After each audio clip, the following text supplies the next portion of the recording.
Hey, well, congratulations again. Thank you. I was so excited to see your name on the list. I was like, wow, that was the number one fan of the movie.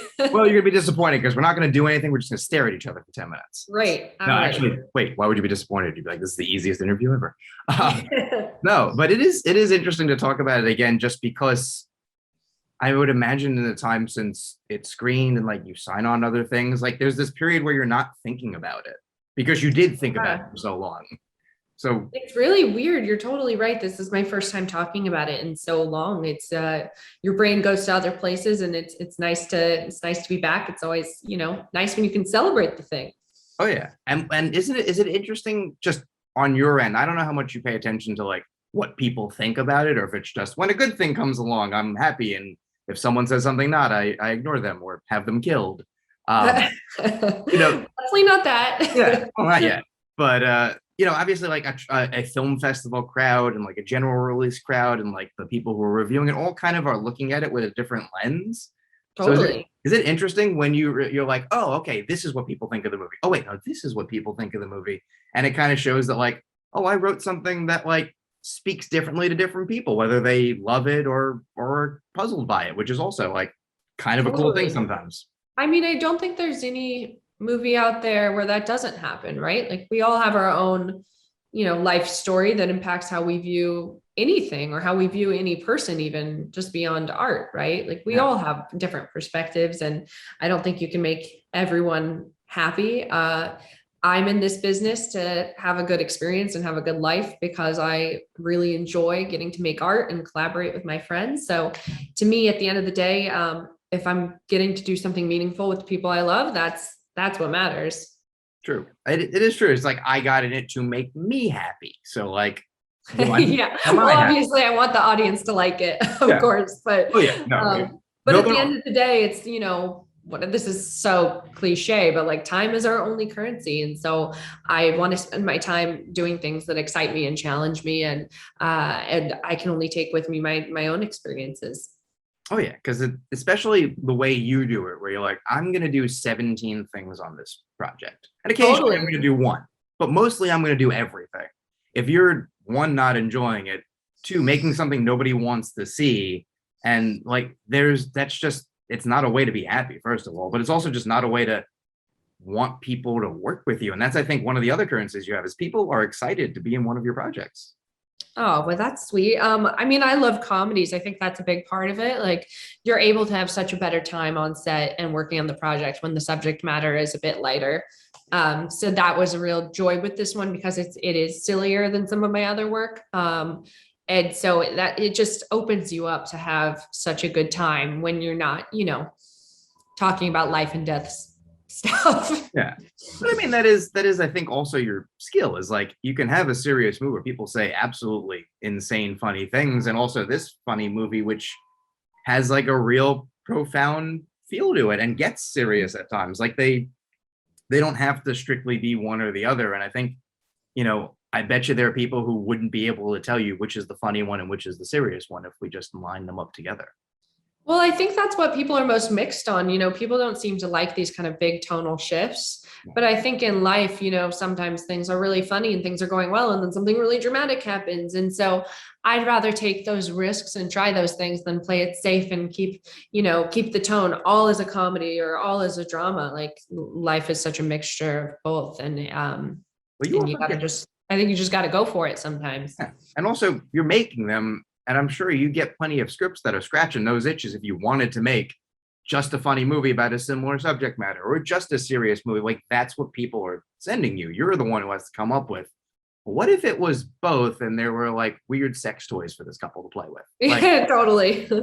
Yeah, I think it has to be a subject matter that you're interested in enough to be able to engage with it 24/7 for at least 2 years, right? yeah, So that's really where the decisions come from. Like, is this something I feel like I can talk about and explore for years of my life? Because it is a big commitment.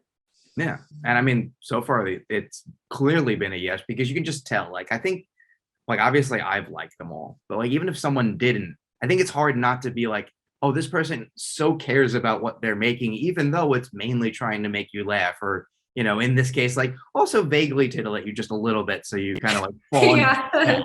totally. Yeah, it's like it's very clear that you're passionate, and that goes a long way, I think.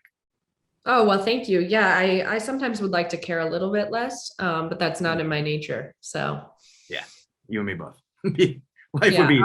I gotta just go, go, go all the time. I'm always working on something. I can't stop myself.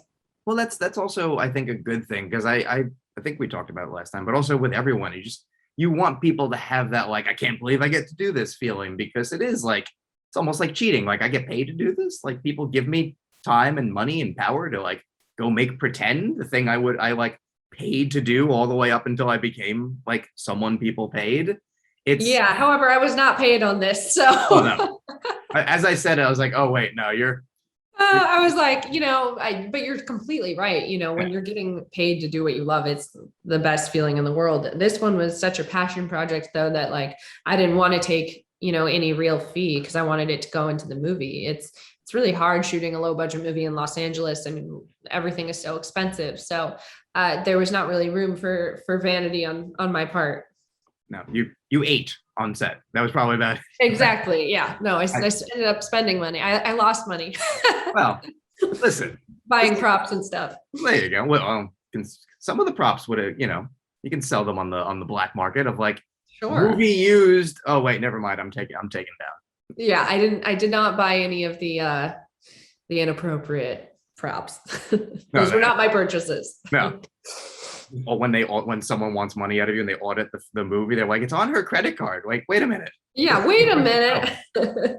That would bring up questions. But no, it's true. Like getting to do it is the fun and like the fact that you're able to is a thing that not everyone can. Even people like obviously like you said, like shooting in LA is prohibitively expensive, but you knew the movie in your head and like there's a difference between that and the people are like, I'll shoot in Croatia and it'll cost half because one, why, you know? Yeah. I mean, the benefit of shooting in LA for me was that, I grew up here and so all my friends are here and I really wanted it to be a collaboration with friends.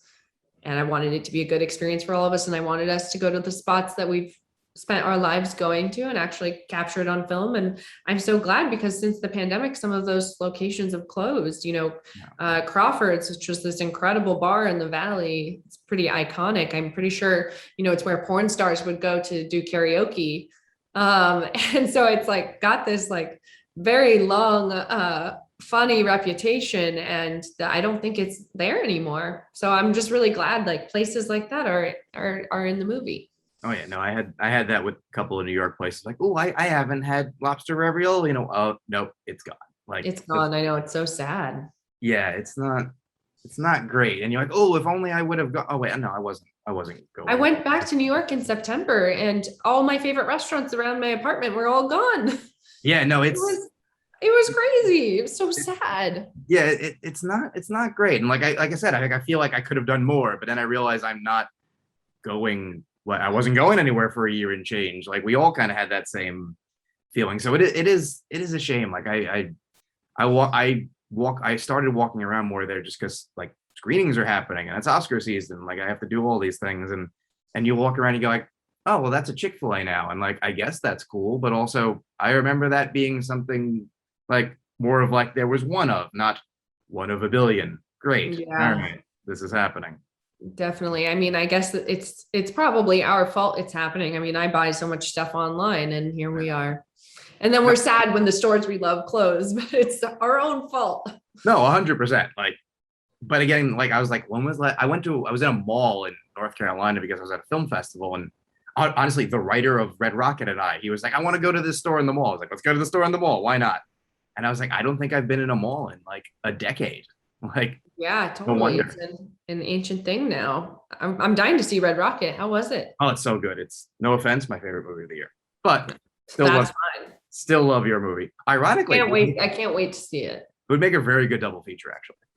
That sounds so fun. Yeah, I mean, he's a brilliant filmmaker. I'm really such a fan. Can't Oh yeah, wait. no, and so are you. So you should be very proud of Thank this. you. And I'm actually about to go talk to your stars, so that will be fun. Wonderful. Well, And tell them hello. I wish we were all together in the same room, but yeah, well, give them a virtual hello from me. will do. And as always, I am looking forward to the next one. I know people are very excited about that one as well, so that's always a plus. Like Thank every you. time something gets announced, it's like, oh, cool, which has to also feel fun, as opposed to like, I made a movie. Now people hear about it. Now it's I'm about to make a movie and people are hearing about it.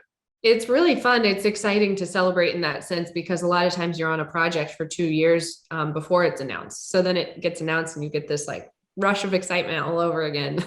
Exactly. Well, enjoy it then, and hopefully we will do this again. And like I said last time, I hope one day you're too big to do these because that'll mean you did it. Never for you. Well, I have the recording, so prepare to be embarrassed one day. Oh God. Okay. I get the hard pass. I'll be like, just send her this. You know, if you put just like a big emoji over my face, then There we go. I'll feel fine. We'll find out you're in the Emoji Movie too. There we go. Awesome. Thank you again. Thanks so much. Tell them hello for me. Will do. My pleasure. Be well. Bye, Joey. Bye.